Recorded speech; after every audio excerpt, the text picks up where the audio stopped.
In today's guide, I'm going to be going over how to get through the entire dungeon of Turtle Rock, so without further ado, let's get into it. So, entering this first room, we actually find a new enemy that we've not faced before, and this is called a Vyre, and once you actually defeat him, he actually sends out two smaller ones. After you beat him, the doors will open up, and we're going to head left first. In here, we have these new little snake enemies that we seen in the last dungeon, and a Beamos. You can reflect back at him if you want, and just kill all the snakes to open the doors, so then we can head up from here. Walking into this next room, we find a blue Hinox. These are nothing new at this point, so pretty much just stay out of the way of him and get in for some easy hits. Because I actually have the Covalent Sword and the red tunic at this point, I killed him in 2 hits, so that was nice. Walking left into the next room, we find the sort of gimmick to this dungeon, which is these little movable, I guess they're like little switch things, and when you push them they actually make platforms underneath them as they go along the floor. So I'm going to go up first, and we can actually find 2 little snakes in here, but we'll have to come back once we get the magic wizard staff in the dungeon so we can actually get a chest in here. Heading back down into this room, and just to make sure you guys aren't as confused as I was, because I had no idea how this thing worked, you basically steer it in a direction once you use the left stick, and there's actually a chest in this first room with it if you can make sure that it connects all of the tiles on the floor. Like, you can fill up all of the squares that you can with it, and it will actually drop a chest with a red rupee in it. Heading down into this next room, we can jump across to get a little heart power up here, and we can use our boomerang to get rid of these sparks that are going around the room. Once we do that, we can actually open up this chest in the middle for a purple rupee, which is obviously worth 50. Heading through the doorway on the left, we actually encounter a spike roller, which we haven't seen since the Tail Cave at the very beginning of the game, so we take him out pretty easily. Just jump over the little spiked rail thing, and then just hit him whenever you can, and get rid of him. Walking down into the next room, there's actually a vacuum mouth in the bottom right corner of this room and a chest in the middle. Take out the vacuum mouth and get rid of some of the little slimes that come out of the ground here, and then we can open the chest for the compass, which is going to help us navigate some of this dungeon.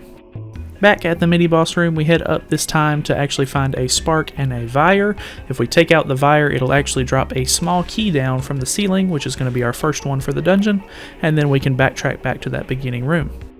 From here, this time we're actually going to head into the right room, which is filled with pots, and there's a couple of sparks here. Take out the 2 sparks if you can, and then make sure you get rid of all the pots, and then under the one in the top left, there's actually a button that will reopen the doors. We're going to head down first into a room where the torches will actually spit at us, and there's 2 arm mimics here. Just take them out, and then it should open up a staircase in the top right of the room, which we can use to get to another section of the dungeon. Making our way through the side-scrolling section, we climb up the ladder to enter a room where most of the floor is gone. There's a couple of green Zulls here in this room that we can take out, and a Beamos that we can reflect a beam back at, so that way we disable him. And then on the right here we have a button with a pot on top of it. Just break the pot and hit the button, and it will open the door to the south.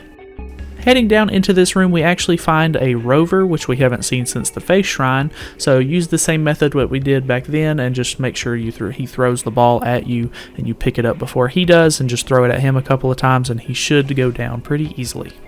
After defeating him, we're going to go down into this next room where there's a couple of more of these little snake creatures. We can kill them and get rid of any of these pots in our way, and we're going to open up this chest on the right, which is actually going to have the stone beak in it.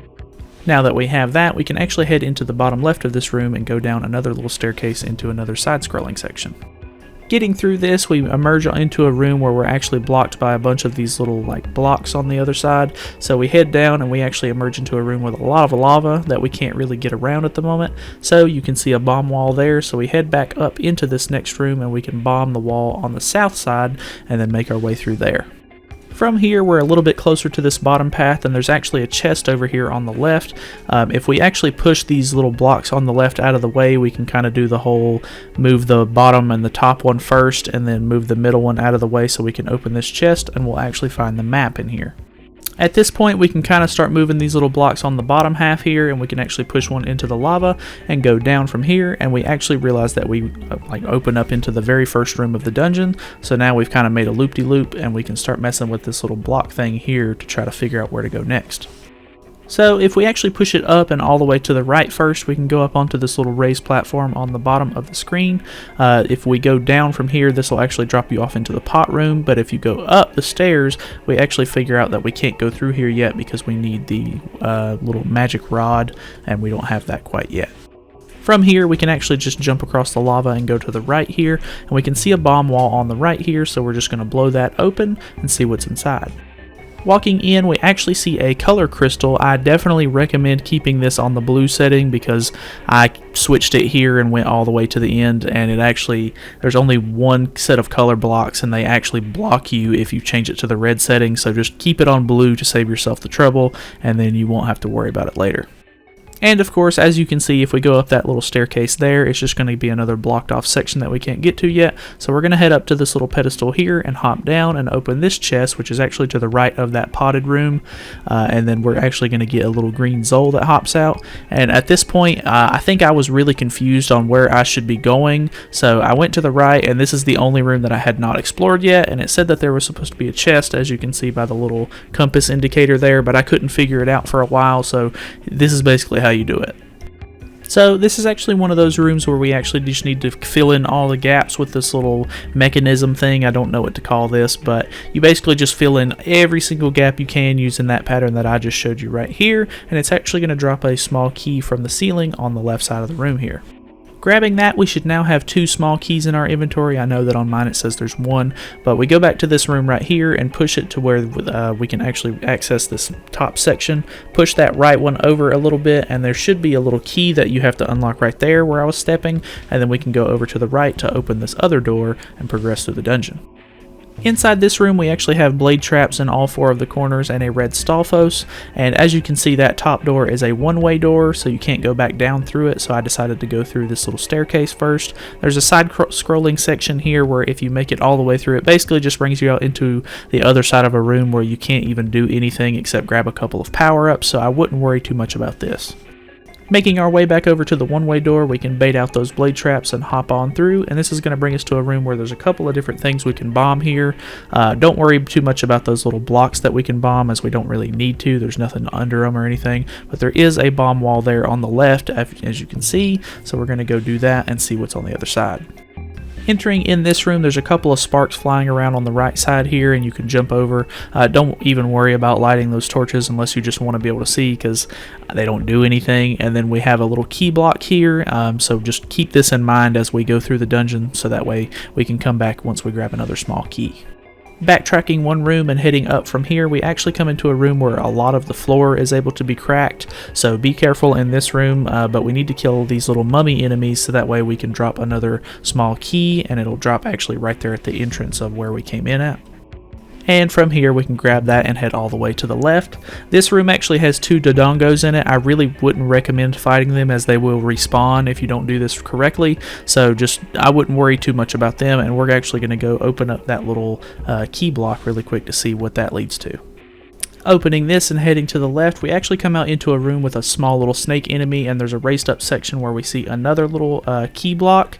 Don't worry about this, as we're not going to be able to get the keys to open that one just yet, but we head into the next room, and there's a couple of more snake enemies and one of those little flying creatures.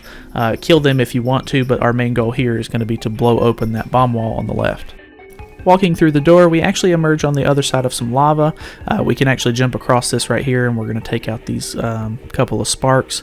And there's a little platform on the bottom here that we can actually get up on top of, and this is the only time in the game that I've ever even used the bow and arrow. So equip that and then shoot this little statue across the way, and it'll drop a small key on the left. Heading down from here, there's a room with a couple of different power-ups that we can grab, and I'm pretty sure you can push the bottom block there if you want to cut back to the previous rooms that we've been to. So we're going to go back up and head to the left this time, where we find a room with a chest and a Beamos.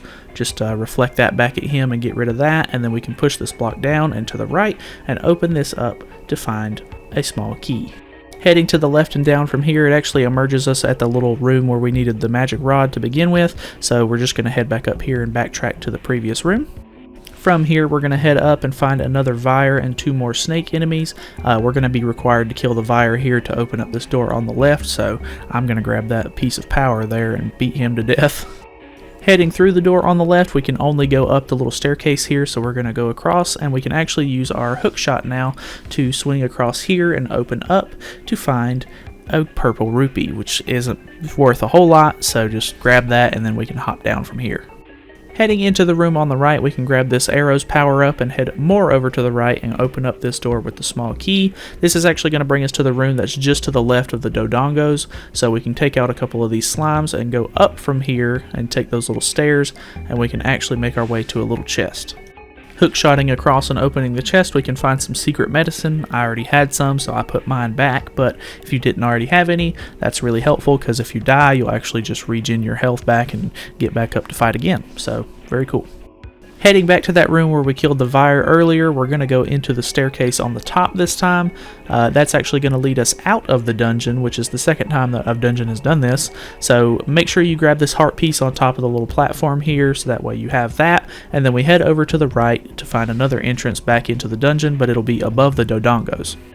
Now that we're here, I'll kind of explain why we dodged these earlier. Basically, if you kill them, they drop a chest in the top here, which we couldn't get to before, so we basically have to kill these dodongos by picking up the bombs and throwing them down on top of them. This can be a little bit tricky because we only have a limited amount of bombs, but just, throw them with good placement and make sure you throw it right in front of them as they open their mouth, and I think 3 bombs kills each one, and they'll actually drop this chest. Walking over and opening this chest, we're actually rewarded with another small key, so this is actually nice because we needed this, and we're actually going to head on from here.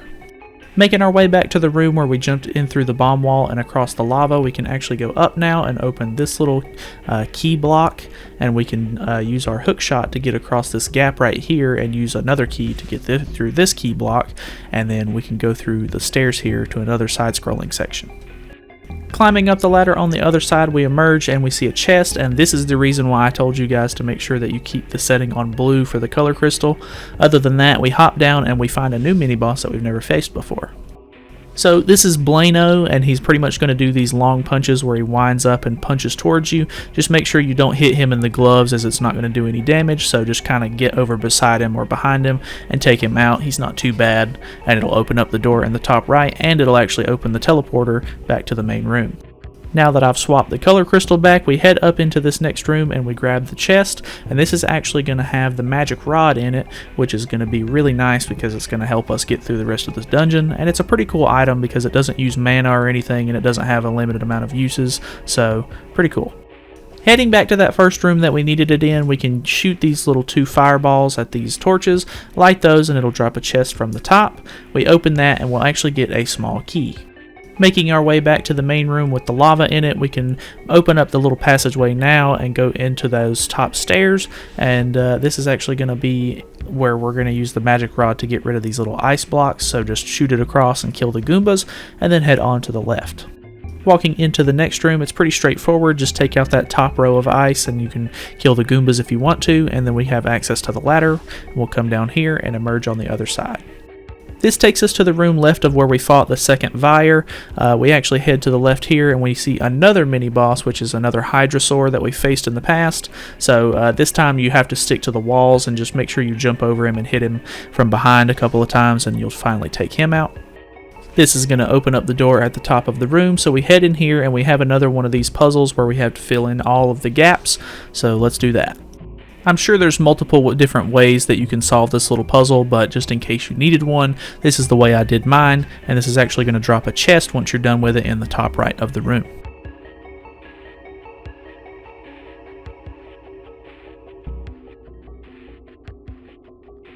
Walking over here and opening the chest, we get the nightmare key, which is going to let us fight the boss.